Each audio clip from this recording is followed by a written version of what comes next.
Lorival Santana continua com a gente. Como analisar essa fala do longo braço de Israel que pode alcançar não apenas o Irã, mas todo o Oriente Médio?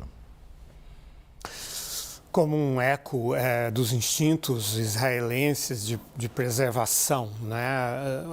Naturalmente, Netanyahu não está falando para o público mundial, ele está falando para o público interno, no qual ele tem uma enorme fragilidade, uma enorme dificuldade de responder às frustrações, às pressões da sociedade israelense, que é uma sociedade democrática e que está muito descontente com a condução da campanha dele na faixa de Gaza, porque não priorizou a libertação dos cerca de 100 reféns israelenses que ainda estão lá.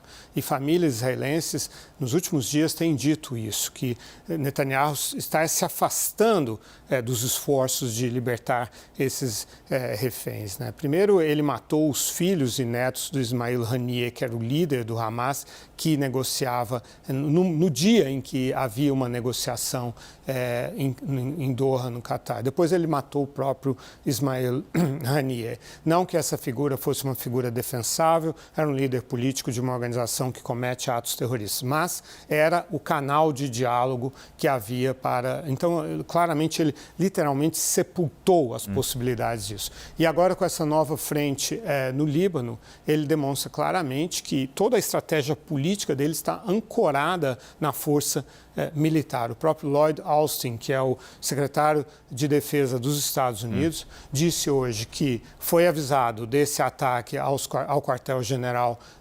do Hezbollah em Beirute no momento em que ocorria e usando armas americanas. Essa bomba de 900 quilos das quais estamos falando é uma bomba americana, fornecida pelos Estados Unidos. E o Lloyd Austin concluiu: ainda achamos que a diplomacia é a melhor solução e não queremos uma guerra total. Então, o país que fornece as armas e a ajuda militar para Israel, protestando contra a condução dessa guerra no Líbano. Agora, quando você fala protesto, e aí a gente sabe que durante a fala de Netanyahu, na verdade, antes dele subir ao pódio, assim que o nome dele foi anunciado, as delegações, diversas delas, foram se retirando da Assembleia Geral da ONU, inclusive a delegação brasileira. Mas eu queria que você falasse isso em cima de imagens ao vivo que continuam chegando de Beirute. Novas explosões sendo registradas neste momento, na madrugada da capital libanesa, atingindo a cidade do Líbano. Mas a pergunta era exatamente essa, Lorival. Qual o significado das delegações brasileiras, as delegações internacionais, inclusive a brasileira, se retirando para não ouvir, em sinal de protesto, a fala de Benjamin Netanyahu? Bem, aí há uma certa indignação seletiva, porque desde fevereiro de 2022, a Rússia vem bombardeando a Ucrânia, invadiu a Ucrânia, né, pela segunda vez, matando civis, né, e numa guerra não provocada. E eu não vi essa atitude por parte da delegação brasileira e desses outros países. Israel, em contraste, está respondendo a ataques que sofre do Hamas e do Hezbollah. Então, é uma guerra provocada pelos inimigos de Israel.